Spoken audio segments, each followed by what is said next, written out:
My name is Jason. My name is Tom. And this is Fear of a Black Dragon, an old school RPG podcast. And in this episode, we sound our foghorns as we approach the shores of the Misty Isles.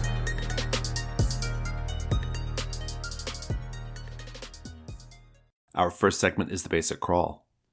The Misty Isles is a setting sourcebook for original Dungeons & Dragons, designed by Peter and Judith Karastan, with artwork by Bradley Schenk. It was first published in 1977 by We Warriors. We're reviewing the PDF from Précy Intermedia, remastered by Brett M. Bernstein. And we kick off the contents with the very traditional introduction, which also gives a little bit of the history of the publication, which we won't go into now, but you can check it out wherever the PDF is sold. And then it plunges directly into the write-ups of the various islands that make up this fantasy archipelago, beginning with the Isle of Dwarven Outcasts, where clan vendettas go on in the ruined imperial core of a once glorious dwarf empire. Then there's the Isle of Warring Wizards, where, and I quote, "A struggle began between two magical factions, one that sought to open portals to the forces of evil, and the other that constantly struggles to keep those powers in check, so as not to unbalance the fabric of the world. The land is charged with magic, both good and evil. As of late, it has gotten out of hand." The next island is the Isle of Non-Humans, which was, and again I quote, "Founded by peoples and things from outer space, it can be shaped to the game master's liking and personal taste." More on that later. Then there's the Isle of Beauty and Death, which is kind of the Day of the Triffids invasion of the Body Snatchers Island. The Isle of She Who Holds the Stone is the home of a very powerful sorceress who nevertheless is, to a degree, trapped. And She Who Holds the Stone is rumoured to be of great power with the ability to speak to the gods by means of magic. On the Isle of the Despoilers, well, that place is presently inhabited by a mixed lot of bandits, pirates, slavers, and thieves. In stark contrast, arguably, the Isle of Priests, a place of refuge and holiness for many different holy orders, both lawful and chaotic. Then there's the Isle of Baelor. This is the largest island and is kind of the closest to standard fantasy land. You sort of get the impression it's meant to be the default starting island. And then finally in the islands is the Isle of Mortok. And up until a year ago, the book tells us, the Isle of Mortok was the home of She Who Holds the Stone, but after the Orc General Mortok was repulsed from the island of Baelor, he turned here to regroup his forces. So it's a slightly militarized Orc army location. The book rounds off with some blank hex maps of dubious utility, and then some rules reference sheets for original D&D. So, bona fides. Jason. I've only read it in preparation for this. Fair enough. And I've been using this as the setting for a weekly open table Dungeon Crawl Classics game, which we discovered recently has now been going for a year, almost exactly. Oh, okay. A year and a week Nice. now, yeah. Well, let's talk about things we liked. I will say at the outset that from a read, this is not my favorite thing we've ever covered. Mm-hmm. I know why, but I also have a feeling I know why it probably worked for your group. And so I want to get into that. But staying with surface level things for now, I think there's only one piece of artwork, and it's the cover, I think so, if I recall correctly. I think there the might be a maps, spot. yeah. There might be a little spot illustration somewhere at the back, but yeah, that's it. It's just the cover. What do you think about the cover, though? I love it. Yeah. I love the cover. I think it's really good. Yeah, it's so charming. It has this old school feel. Like when I think about what the kids in Stranger Things were doing when they were playing D&D, it's like this cover. I assume that's the original cover from 1977. I believe so. And I think I like it in the sense that it's not, like, I think in terms of technical execution, a professional artist might argue with some of the body proportions or whatever. Sure, but I think what I like it is it's a little bit funny, and it takes you a while to realise that. Like, before you've really focused on the details, it's like, oh, here's a generic scene of some heroes setting off into the into the landscape. But when you actually focus, you realise it's a wizard arguing with a dwarf, maybe, about which way to go on a map. And it's, I like it, yeah. I mean, very really much good. the tenor of the adventures we've had. It is, so, it really is. The adventure itself is surprisingly silly in a lot of ways, or it can be, but with a caveat that I'll mention at a certain point. But it's a very lighthearted, high adventure, occasionally quite goofy adventure. Yeah, I think that's fair, yeah. Yeah, let's dive into the details here. You've played it. It's been your setting for a while. How's it going? What do you think? Well, it is good. And I think it's important to say that it is a setting rather than an adventure. Right. Each island has a hex map, and the hexes are big. I mean, in the sense of, like, they're big on the page. Like, you've got a sort of full page, and it's maybe 4 hexes across and 6 down. Like, each something one like that, yeah. It's like 12, 20 or so total. Yeah, and each one of them only has one thing in it, normally, 1 or 2 things. But actually, that's been pretty good, because in a sense, it just leaves a lot of space for there to be other things in each hex. And actually, sometimes it just is empty, which is pretty funny as well. Like, you've got all this space, nothing here. And even that is good. It means that there's plenty of space between each kind of crucial thing, that the player characters can develop their own uses for this space. So, like, maybe there's a ruined tower in Hex A, let's call it, and that's a landmark. They know it's there. They may be journeying towards it. They may be ignoring it on their way to something else. And that just allows you to have loads of room for other encounters, a dungeon that you've already seeded that you decided is just here in this location. Yeah. And yet at the same time, you've still got, and I think this is the important thing, landmarks, so that each of the islands, we don't strictly know where each one is in relation to the others, I think. There is a map, nobody looks at it. But because they have these landmarks, each one kind of has an identity in everyone's mind when they think back to having been there before, which is really useful, I think. It took me a minute to warm up to this, because I was expecting an adventure module. I was expecting a certain level of detail, and I was very excited because it was sort of seafaring. We've talked a lot in the past about how we want, like, good seafaring adventures, but I wouldn't say that this is like a seafaring adventure module. There's lots of coastal stuff. Yeah. Well, and it's not an adventure in the sense that, like, there's no through line or story or implied plot. It's very factional. It's obviously just like a big hex crawl. But even within that hex crawl, it's very light on detail, which we'll talk about in a bit, because I have a question about it. But as I got reading it, and I've been thinking on it since I just finished reading it yesterday as of this recording, and I've been thinking on it ever since then. And I've started to sort of come around to why I think this probably worked for you, which is, like you said, you seeded other dungeons in the hexes. You know, you were filling it out and fleshing it out and just using it essentially as the skeletal framework of your campaign. And that feels like the right move here. That feels like the right thing to do here, because unless you're just a very good improvisational GM, and I'm not sure that you can, like, just turn the characters loose and they arrive in a hex and you've done no prior preparation and then you just have a session, you know, like, because there's just not a lot within each hex. Like you said, sometimes the hex just has one thing in it, and even that one thing, it's just like a sentence, you know. It's like, you can find this here.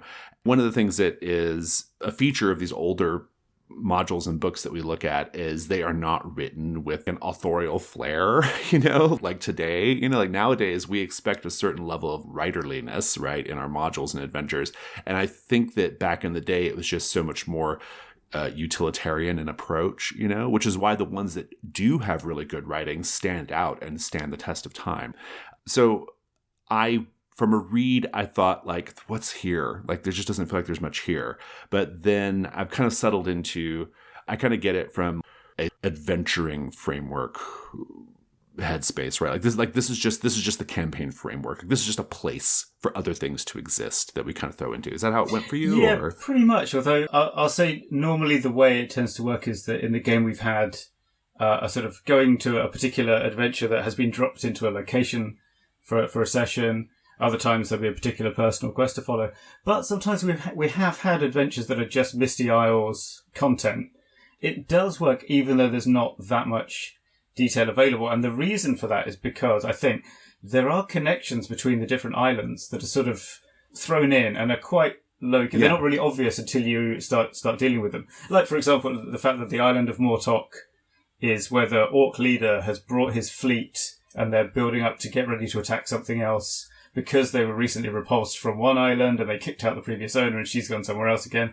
And those sort of connections are not like in themselves a scenario, but once you have player characters showing up and deciding, oh, do we approach this orc camp for help even though we're a bit scared or not, and so on, it does sort of build up. And some of the locations are basically a character-driven adventure. So, for example, I think the Isle of Warring Wizards is a great high fantasy Conan the Barbarian style adventure location. You've got lawful quasi-Buddhist monk temple that's the lawful side. Then there's an evil chaotic wizardess in a dark citadel on the other side of the island.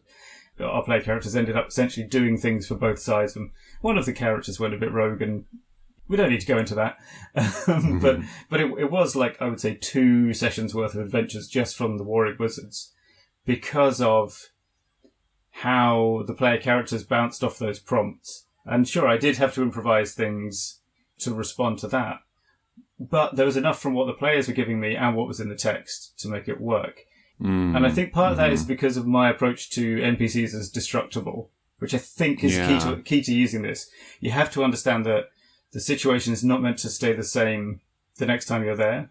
Yeah. The evil wizard will ask you to do something. If you accept, something will happen. If you don't, something will happen. It can't be the same the next time you go back. And it is pretty, like I say, it's a mix of goofy and low fantasy and some really sword and sorcery stuff, which is just about works, I think. Yeah. Like you said, there's not a hugely authorial voice. It's more like somebody's written out notes for you, and you can hear that tone of voice from time to time, like with the fun names for stuff or whatever, and little side comments. Basically, I don't think they went back and revised things for tone. Let's put it that way. Yeah, absolutely. Having said that, I did find a few things about this that I really quite appreciated. Yeah. I do think it's interesting that the creators, they seem to have like discarded many of the fantasy adventure tropes. It's the ones we now know, right? Yeah. Yeah, it's either that or those tropes weren't established yet. Like one or the other is going on there, you know. But, you know, you have like seafaring dwarfs, like that's kind of interesting. I love a thirsty gay dwarf prince, you know, like that feels pretty forward thinking for 1977, even if it has some very not forward thinking ideas about sexism. But that's neither here nor there. This bratty noble son orc, monsters that don't behave in ways that you expect. They have like powers and abilities that you don't expect them to have. And so even if you're pretty versed in Dungeons and Dragons or even just kind of fantasy things, your expectations are probably, you know, a little subverted, which I think is pretty great. I like the names, like you said, Chainmail Charlie, The Village of Ceaseless Dying, Captain Spit and Chew. There's some fun stuff there. And as much as I found the text to be a little silly at times, it does have a few set pieces which are genuinely terrifying. Not necessarily the way they're written, but by implication almost, you know, although in some cases the way they're written as well. There's one character, I have him as one of my Chain Lightning, so I won't go into too much detail, but there's this like very scary warlord character, Cathong. Oh, yeah, just a really scary character. The Most Dangerous Game Island. Yeah. There's this guy that you can find who's like burned and covered in tar, and he like warns the players about like what sorts of things get up, you know, that are gotten up to on this island. There's a character called Ernie Ironfist, and he has this method of torturing elves, which is really scary. It's got these like set pieces that are really kind of scary in the midst of what is mixed bag tonally. It's kind of all over the place in tone. Yeah. But I appreciated those things. Yeah, so there were some things I liked about it for sure, even though on measure, I don't think I would run this. No, I mean, I think it is, you have to have a particular set of requirements to find it useful, which happened to be my requirements at the time, because I was looking for this, you know, large group, rotating cast, places I can set, we'll talk about this later in the expert delve, I guess, but like discrete with an ETE, locations that I could put different things. And, so I remember looking at this and thinking, I reckon I can make this work. And I did. Just briefly coming back to your mention of tropes that aren't in it. One thing I like, and I think this is because it's in the transition period from war games to RPGs and we haven't yet got to it, is it does not have the common thing of challenges that almost seem as if they were tailor-made for a group of 5 to 6 ragtag specialists to deal with.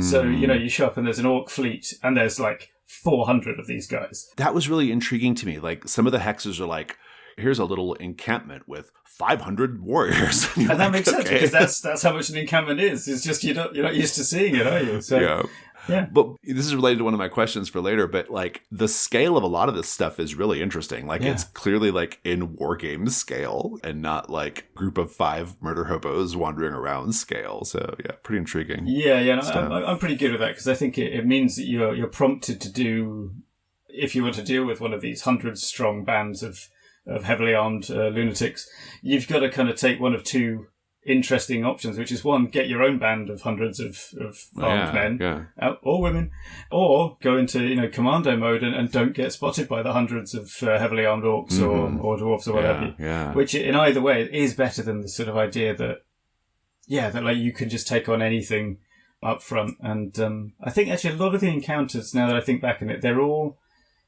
like that. Like you can deal with them bravely, but not maybe directly. So there's large armies. There's dragons and things that you could handle, but not just by fighting them. And then, of course, there are these very powerful wizard characters who are willing to entertain your conversation, and they're not like going to destroy you instantly. They're not like some video game adversary that's just there to kill. But at the same time, they present problems in a big way. So I think I appreciate that scale. So before we leave things we liked, anything else you want to say? Oh, wait, I've got to call out the Trippids, which, of course, is the non-copyright breaking Trippids. So these are evil alien plant monsters, like in Little Shop of Horrors. And if they drag you away into their pods, they can make a pod person of you. And they can be got with salt. Right, yeah. And we added a thing in our game where, you could, test the blood, and they had green blood, the pod people. But, this is where I'm going to find out how many of my players actually listen to this podcast. What they haven't figured out yet is that it's only when they've first been depodded that they've got the green blood. As time goes by, they just become like normal humans and you can't detect them anymore. Yeah. Anyway, so that turned into like an entire, I would say, 2 to 3 month subplot in the campaign where they was like trying to reach out these pod people. That's interesting. Yeah. Almost like Battlestar Galactica kind of vibes in a way. So that was really good. And that's like another weird mismatch because most of it's fantasy with dwarves and wizards. But there's this one island that has pod people. Then you get this sort of like science fiction conspiracy thing. Yeah, exactly. It's pretty good. Yeah. Well, let's go to questions we had. I'll start. You've already answered it a bit, but there is not a lot of detail here in these hexes. I'm just curious how you handled it whenever they just arrived at a hex and you've only got a sentence to operate off of. Like, what did you do? For my purposes, and I'll talk about this, I guess I should expand it. When I say that, this is a weekly game with rotating but often overlapping cast of PCs. I've usually got a table of 7-ish players plus me. Sometimes less, occasionally alarmingly more. And to be honest, the player characters are complex enough. I do not need more details. That's fair. They will, they will create all the different things, little debates among themselves about what to do. Okay. And the other thing is, I'm also a fan of lots of small things happening quickly in a game. So like if you get to a hex, there's a 1-line description. If it takes 5 minutes to deal with, that's fine. We've got more hexes. There's a whole bunch of other islands. Yeah. I've got a tablet full of PDFs. We've got more stuff we could be doing. So you're right in that it is it's a little paper thin and they blow through it straight away. Yeah, maybe you just needed some inspiration, just something to get going. Exactly. And I can appreciate that for sure. I mean, I'm not even like asking the question because I think that it's a fault necessarily. It's just I'm just curious. No, I mean, it's also kind of interesting that it's. If you think about future D&D modules where everything has got like a huge stat block and detailed instructions about if the players do this, then this will happen. And if they do that, then this will happen. And here we've got like, this monster has 6 hit dice and it can do this. And then maybe like, and here's what it wants. And you've got to go from that. But no, I tend to find that the dynamics between the players means that I almost, once I've introduced what's going on in a hex, you've got a good half an hour of play there, almost from nothing half the time. Yeah, that makes sense. There's certainly no less detail here than there is in, say, Thousand Islands, right? Or something like that. Although I would argue those are much better written. I absolutely agree. They're much better and illustrated. and illustrated, yeah, exactly. So, okay, second question, somewhat related. There is just an incredible amount of treasure in this. Yes, yeah. I didn't add it all up, but we're like probably approaching the millions of gold pieces, right? Like it's a huge amount of treasure. None of it detailed. No. It says, this encampment has 286 magic items, 500,000 gold, and like no other detail beyond that. And I'm curious. I am curious, like, how you handled that. Did it even matter? Did it come up? Because those 286 magic items and 100,000 gold pieces are also there with, as we noted earlier, an encampment with 400 guys in it. I mean, right? that's part of the thing. Like, yeah. But I'm just curious, like, why do they even tell you? I mean, well, maybe if you brought your own army, but I mean... So much treasure, It is a lot of treasure. I mean, to be honest, I don't think our player characters have got their hands on any of it. Okay. Except though, the magic items have turned up, but not in such numbers. I do wonder what you're supposed to do with such items of magic items. The gold, of course, I mean, that's a number. Sure, it's a number, but I mean, luckily it's not gold for XP in Dungeon Crawl Classics either, which helps. Yeah. But and I will say there is one of the islands, I guess the Warring Wizards, has a sort of failed prototype magic item dumping ground, which is quite funny and goofy, but also, and that's one where I really had to draw my reserves of remembering quirky magic items from games past, because this is one that a novice GM is just not equipped for, because I described it, and then I thought the players would go, no, it's too dangerous, we'll stay away, it sounds like Stalker. But no, they were like, oh yeah, we'll go in and muck around with the stuff. So I had to start inventing things like, I borrowed, do you remember there's that magic item from Something Rotten in Kislev, which stops you from being afraid of the undead by making you unable to see the undead. So I chucked one of those in there. That was fun. Nice. That kind of thing. Basically, it was just like the equipment from Paranoia, but a fantasy version. So that was good. Okay. But yeah, like that. Those magic items, when they show up, are a bit of a headache, because you've got to either have prepped it, which I've never done, or think on your feet, which I'm slightly better at, but there's still a bit of umming and ahhing, I'll tell you that for sure. Did you have a question? I did. It's, why is the Isle of Non-Humans so phoned in? I mean, like, they've got such lengths on everything else, and then this one's just, I don't know. Want, man. At first, I saw this question on the notes, and I was like, "That's the only one you think is phoned in." But then I went back and looked, and you were in fact correct. That one is particularly unbelievably phoned in. Yeah. Unbelievably phoned in. Yeah, they basically just say like it's a playground for the GM's imagination. I think, wild. Yeah, I think what annoys me most is they try and make it a selling point. Oh yeah, this one's let your imagination run free. I would have been more like okay if they had just said, "Here's a blank island with some blank hexes to do whatever you want," as opposed to trying to make it like this. Exactly. Whole thing. Yeah. Okay, let's go to the chain lightning round. Tom. After Mortok was repulsed from the island of Baelor, he turned here to reform his forces. Finding the island deserted, except for food animals, he set up camp and sent word to his various tribes for reinforcements. His camp of earth and wood is complete. He waits for the time when he may sail forth again. His vanity is his weakness. In this setting, there are a number of hit-and-run or drive-by monsters, such as the squid who attacks just long enough to grab somebody from the ship and get a snack, or the manticore taking pot shots from the air. I actually really love this because I think this is how beasts would behave in the wild. I don't think they would land and fight you. Yeah, they don't stick around. Right. Yeah. Nice. Yeah. Kelly is fairly decent for a pirate, and generally allows strangers to pay all of their belongings for the courtesy of being his guest. Cthulhu is totally insane, driven mad by a pact he made with the gods of old. A human must be killed every other night for 1 year, or Cthulhu's own soul is forfeit. In exchange for the souls, the old gods have given Cthulhu the power of mental control over others. His power increases as the year and number of victims increase. He will soon have total will control over any and every person on the island. This swampy area contains many poisonous snakes. An ancient 1,000-year-old dragon wanders the hex. He is sweet and charming, always willing to talk your ear off given a chance. Being absent-minded, he has lost his treasure. Let's go to the expert delve.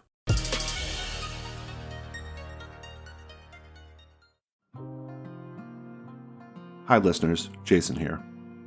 If you're enjoying this podcast, you should support it on Patreon. We here at The Gauntlet love making these shows, but there are a lot of costs associated with making them, and we depend on your Patreon support to cover those costs. A monthly $2 pledge doesn't seem like much, but it goes a long way towards us being able to make these podcasts. And if you pledge $6, you get early access to all the releases coming out of Gauntlet Publishing. At any given time, our Patreon feed has scenarios and playbooks for The Between, new mysteries for Brindlewood Bay, incursions for Trophy Dark and Trophy Gold, and more. $6 patrons also get early access to our big standalone game releases. We have 4 big games coming in 2023. Arkham Herald, Public Access, The Silt vs. RPG, and Moonlight Vale. And you'll get them early and at the best possible price if you make that $6 pledge. Remember, we can't do any of this without you, so head over to patreon.com/gauntlet and pledge today. Thanks. It's the Expert Delve, and I see here that we're calling this one Isles of the West Marches. I think it might be helpful, since we're going to be talking about West Marches, and this is the first time we've really done that in this show. Yeah. We should probably define what a West Marches campaign is first. Most of our listeners know what a West Marches campaign is. There's probably a lot of people who don't actually know what it is. And so hello, 3 new listeners who. I'm serious though. I think there's probably quite a lot of people who are not as like clued in. Yeah. Okay, basically, a West Marches campaign is a campaign that was detailed in a blog post by Ben Robbins. I think it is Ben Robbins, and you're right. It's important to note it wasn't like he had this idea and described a thing. It's like he did a thing and then described it, and then it got named up. And described it. Yeah. This is like in the odds. But the idea behind the campaign was there was no regular playtime. Every session was scheduled on the fly by the players. There was no regular party. Every session, the characters were drawn from a pool of about 15 characters or 15 players. And there was no regular plot. It was basically a sandbox. So, for example, the players might decide, you know what, this week we're going to go over to this part and explore that. Or they might say, I'd like to follow up with that witch in the bog to the north of the map. Let's do that this time. There was like a communal place online, I assume, where they all met and they talked about what they wanted to do. And then they'd schedule the sessions once, enough people could like show up at a certain time, and Ben would prep the adventure that they wanted to go do. And that was the sort of original blog post and what the deal with it was. And there was a whole series of like follow-up posts as well that go into more detail. But over time, in my estimation, a West Marches campaign has come to mean essentially like a big open table campaign. Yeah, it's non-linear, yeah. So it's like an open table sandbox game. I'm not sure how open table sandbox. That's a good way of putting it. The timetabling part is. I think that the game I'm running is not in the strictest sense West Marches, because we have a fixed time every Tuesday night, 7 p.m. Mm-hmm. But yeah, so I think the fact that you can come and go and there's no continuity, or rather, it's not required for a character to be there, week after week. It doesn't break the continuity if you have a completely different set of PCs from one session to the next. I think that's part of it. But it's still a shared kind of world, yeah? According to the blog, there was like 2 goals that were being met, sort of logistics goals. And this is a direct quote. My motivation in setting things up this way was to overcome player apathy and mindless plot following by putting the players in charge of both scheduling and what they did in-game. Very interesting approach.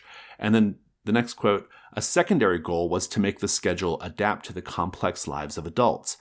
Ad hoc scheduling and a flexible roster meant, ideally, people got to play when they could, but didn't hold up the game for everyone else if they couldn't.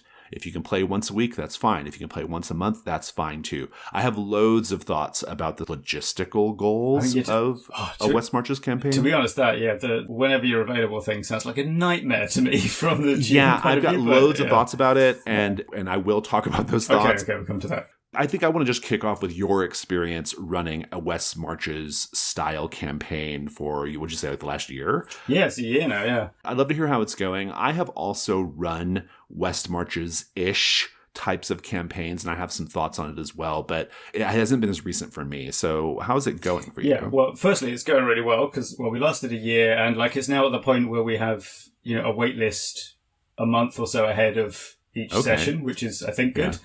It's been enjoyable, and it took off in a way that surprised me. So, we were actually, our regular Saturday meetup group, we were kind of contacted and asked if we'd like to run anything in this cafe bar that's in a different part of town. So I suggested doing this and using Dungeon Crawl Classics because people sort of like D&D, but it's a bit easier to start playing, you know. Yeah. Yeah, it's generally worked out pretty well. And I should say that, yeah, so it's not strictly a West Marches game in the sense that it's not whenever you want. It's every Tuesday night. But I think everything else is about that. So there's no regular party. And I think that's a bit different from West Marches-ish games I've run before, because they used to be like, you'd have a different lineup quite often, but it would be from a relatively restricted pool of people. Yeah. Whereas this game, you've normally got, out of like 7 players, 3 or 4 will be people who were there last week, and then there'll be maybe 1 or 2 people who've never role-played before, and then something in between. So there's that. I mean, I love that, right? It's good. So the campaigns that I've run that are also sort of West Marches-ish, they're not like strictly what I think people would consider a West Marches campaign. 3 Dungeon World campaigns, and then World of Dungeons and Trophy Gold, even less like a West Marches campaign, but with some of the same goals, I guess. For me, though, I didn't have like a restricted group of 10 to 15 people. I had hundreds of people who could join, right? Because I was running the games this way because of how the Gauntlet's public calendar worked at that time. Yeah, similar thing, right? You sign up and you can't really control who's going to be in any given session, you can't control who's going to sign up, and we would run them 4 sessions at a time. So what I would do, especially for the Dungeon World campaigns, which were a little bit more coherent than the ones that came later, is basically we would have each campaign would have like a home base quality, like something that was consistent through all the groups, a lair or like a home base, a headquarters type thing that changed with the group and supplied certain things to the characters, you know, new or returning. But otherwise, I would try to do a whole adventure within those 3 or 4 sessions. I had that group of people. And so the consistent thing was the headquarters, but the player pool was literally hundreds of potential people. And over those Dungeon World campaigns, I probably had across each campaign between 30 and 40 different players all told. And so it was West Marches in some senses, but then in another sense, it was not a sandbox in, you know, my campaigns. You could not just pick a place to go do, like I would schedule to do a certain adventure over those few sessions. Like, you know, so that was another difference there as well. For me, it was like, I am actually trying to, my scheduling problems, so to speak, like came preloaded because of the way the Gauntlet was doing things, right? It wasn't like a reaction. I was intentionally organizing in this way. So I have a lot of thoughts, though, in terms of, I think I want to just get this logistical question out of the way. Okay, go on. Because I actually think that the logistics and scheduling aspects of the West Marches campaign is, to me, it's become kind of like a pointless thing. As a general matter, my gaming style and the play culture that I've sort of developed over the years just completely obviates the need for a West Marches style campaign to solve these real world table and scheduling problems. I am always shocked, legitimately shocked, how often quote unquote scheduling problems are down to just one guy not being able to make it one week. I do not understand why you would cancel a session because one person can't show. It is so easy to make a session work without a player, right? Like you can work around a missing player so easily. Listeners, please, I implore you. Yeah. You can absolutely make it work without that. Exactly. That and I'll say it gets easier, right? Because the first time in your campaign where you go, oh, we're going ahead anyway, even though Dave can't make it, it's a little tricky. But once people realize that we're going ahead as long as there's some players, then it's Dave fine. will start making it. Well, and also Dave won't feel singled out because next week Ruth won't be able to play and you're still going ahead anyway. Right. And then like it spreads out. Yeah, it evens out over time. You know, very likely, especially in a more traditional game, you aren't accomplishing that much in the fiction anyway. You're doing like 3 rooms or whatever per session. So you can just say that guy was standing around in the background for those scenes. Like, who cares? You know, like it literally like doesn't matter. As my friend Claytonian likes to refer to it, is grayed out. So it's like they're sort of hovering around in the background in case you need something they're carrying. But yeah, that's it. But even in games like where you do a lot more fiction per session, like in the games I run, it's still easy just to say that character was resting or went off to do something else, which, you know, you can then follow up when they get back with a love letter. We've talked about that in previous episodes. So to me, the scheduling problem is not a problem. Like the only time it's a scheduling problem is real is if the whole group can't come, right? That's different. Yeah, right? which is the thing that can happen. Sure.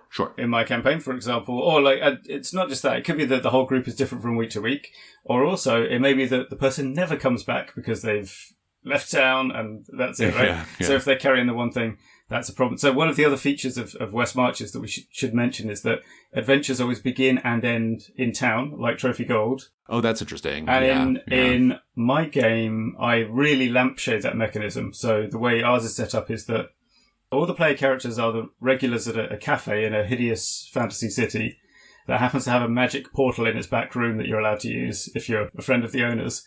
And so you go through the magic portal to the Misty Isles. You have your adventuring, however long that lasts, a day, a week, a month. But within 3 hours of real world time, suddenly it goes all quantum leap, bright white lights around you, and you're zapped back to where you were. Right, now, obviously, this is a bit like, Gonzo fantasy, but it works because it makes clear that there's a good in-universe break, and you're always going to be coming back. People do metagame it a bit.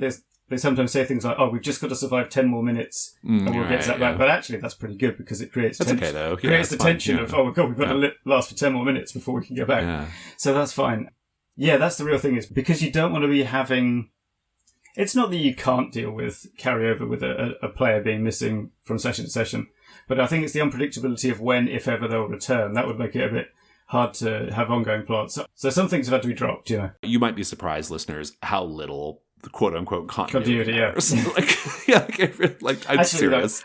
I will say one way in which it does matter, which is that it's good to not have the adventure start like halfway through a dungeon when 50% of the party is different, because then you don't have to spend 20 minutes while half of the party explain why we're here to the that's other. a little different. Saved a lot of time in DCC for us. Yeah. With some obvious exceptions, I think for the most part, this guy never came back and he was carrying the MacGuffin. Okay, well, you know what? It's not that hard to be like, the MacGuffin, you turn the corner and I guess they dropped it on their way out. Or, who cares? It's not that big. Oh, that's fine. Right? I mean, actually, after a year, though, things do start to set in, where literally no one at the table was either present or can remember what happened with a certain thing, and the person who does know isn't there. But that's out of character continuity. That's a whole different question. What I will say about it, though, is it is fun to go, because what I do is I have, we have the sandbox, which is available, and I have a little sheet of paper that's called the adventure board, which has pseudo notices up, saying places you could go to, there's some treasure in this hill, or there's a druid that knows some magic that might help you get your own face back. That's a terrific segue, because I actually think that setting aside those sort of out of character scheduling goals, setting those aside, there are lots of reasons to want to do Yeah, exactly. It's not that they solve problems, it's just they have good points, right? Yeah, there are really great reasons to want to do it, just from storytelling and narrative and even structural reasons. And that's what I want to really dive into here, because there's something incredibly appealing about just being able to strike out wherever on the map and seeing what you can find. That feels like legit adventure. There's something very attractive about a shared experience, especially if that shared experience is reflected in something like a home base or a communal meeting place to discuss the campaign. I love that. And I think that that's what you should aim for, right? I don't think you should do West Marches because you're trying to solve some because your timetable is a nightmare, some real world problem, right? Yeah, you should do it because you want to do it. Yeah. I think it is that player-driven selection. So, like I was saying, so normally I have 2 or 3 adventures prep. When I say prepped, I mean I've read the first bit of each one. I only stay just ahead of the players.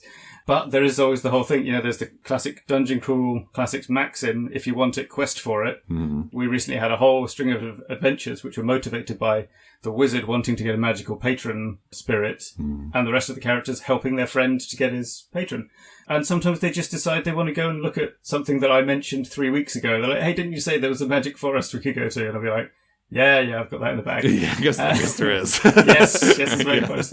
And it works pretty well. Sometimes they're organic, and using the Misty Isles sort of base level setting and just building on things from previous episodes. Other times I have... Is it more work or less work, do you think?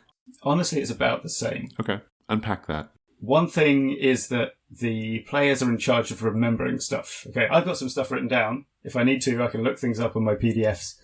Yeah. But they're in charge of remembering who is who and what their magic powers do, everything about their characters.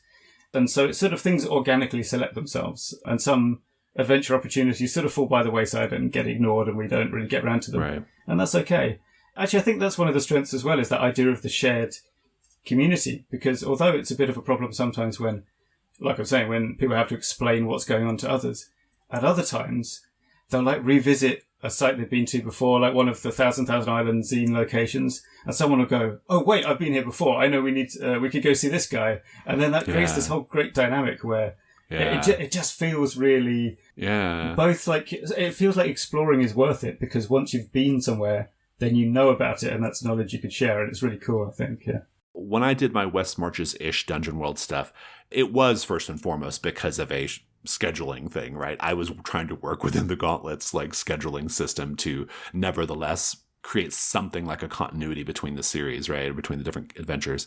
But because I did it to where every 3 or 4 weeks I changed the adventure and I had like a set group of people for at least a few weeks, I could prepare a little bit more intentionally.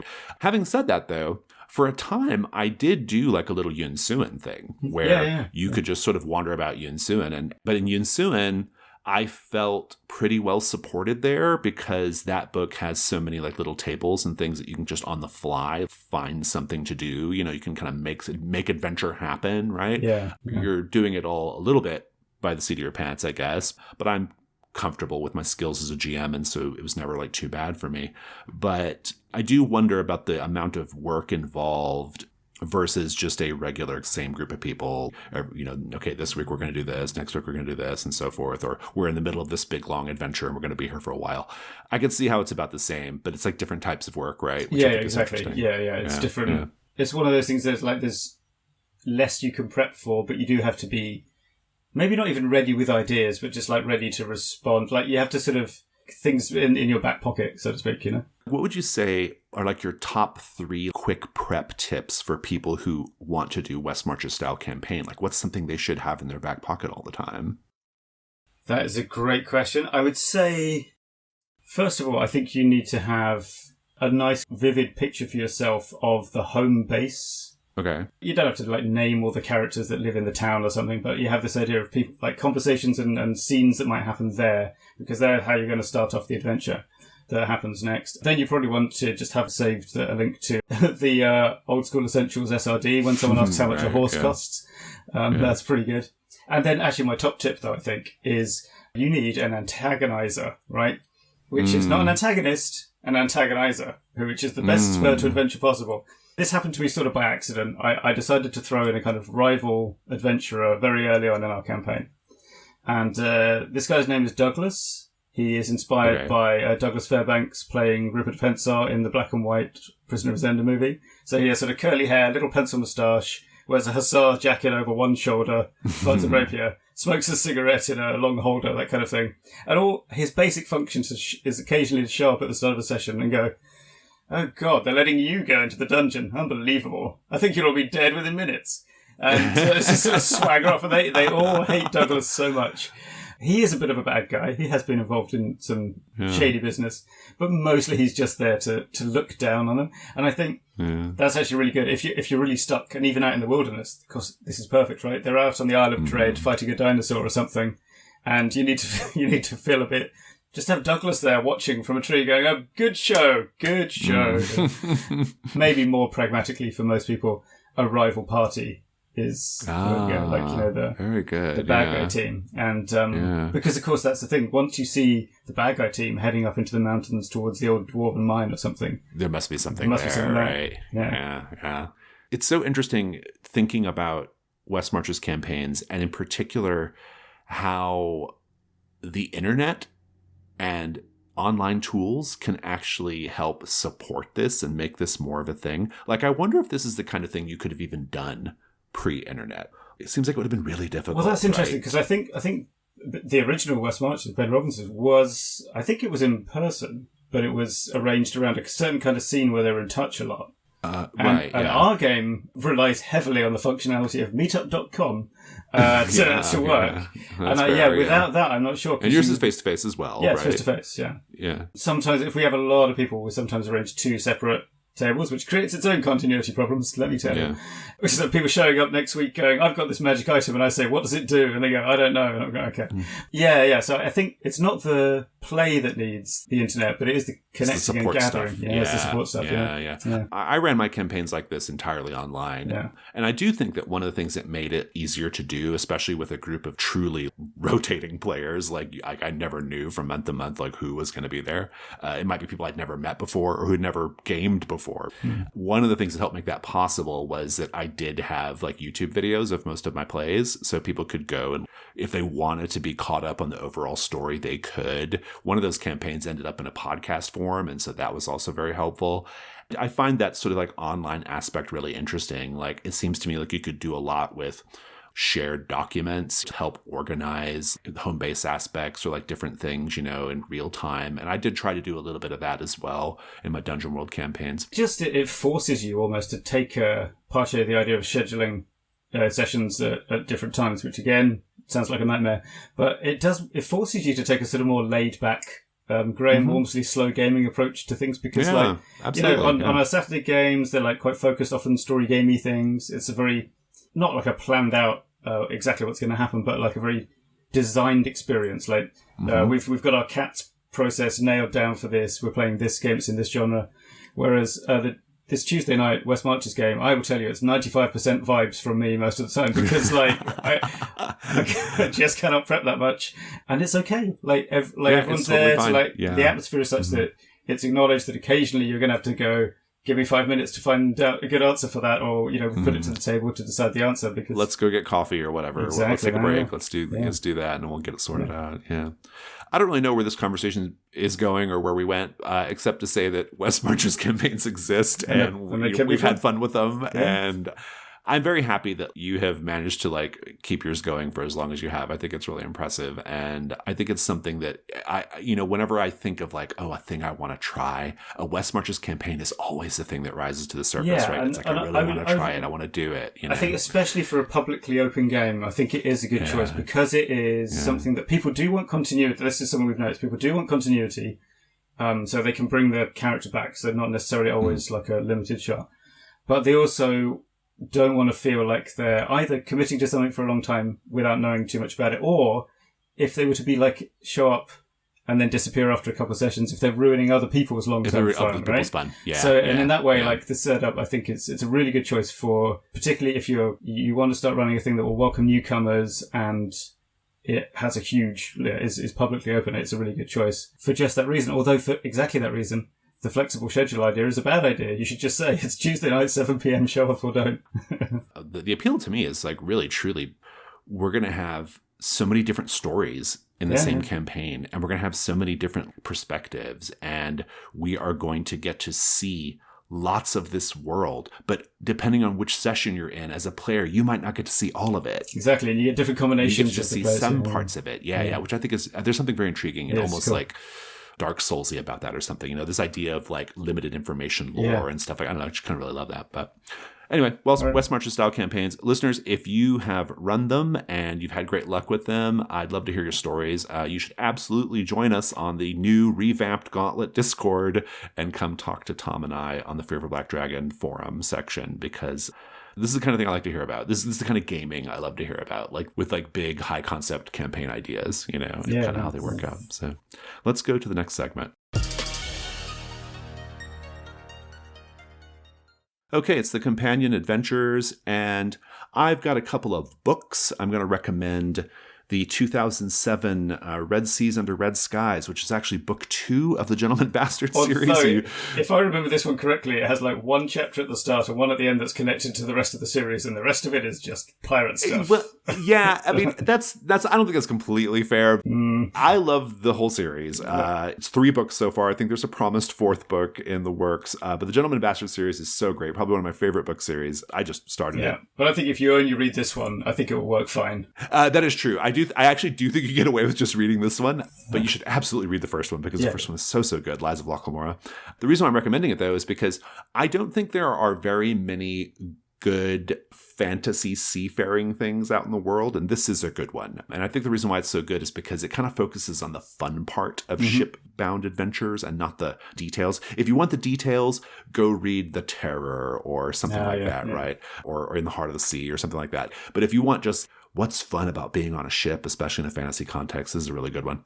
I'm going to also recommend Carrion Comfort, which I think is 1989. Oh, I can't remember the year. I wish I looked it up, but it's okay. Dan Simmons, incidentally, Carrion Comfort. I'm recommending it because it's a book about mind vampires. It's scary. It's scary as hell, but it's also like a really good detective story. So it's a really kind of interesting like procedural mixed with horror. It has some elements, I will warn you, it has some elements that are very much of its day. And this book probably could not get published in 2023, but it's a very entertaining book. And I like it because when I think of Cthulhu, that orc warlord in Misty Isles, and his ability to like enslave people's minds, maybe that doesn't like have a resonance with you. But if you read something that, I mean, like, it's a truly scary thing, you know, and this is one of the, it's scary, actually, right? Yeah, there's a lot of mind control around in early D&D, by the way. Misty Isles, Isle of Dread has it as well. In the hobby, in recent years, like, mind control is kind of, like, looked down upon, and I have loads of thoughts about that, which I won't share here. But just for the basic premise of mind control being just pure fucking utter horror, Carrion Comfort's really great. Nice.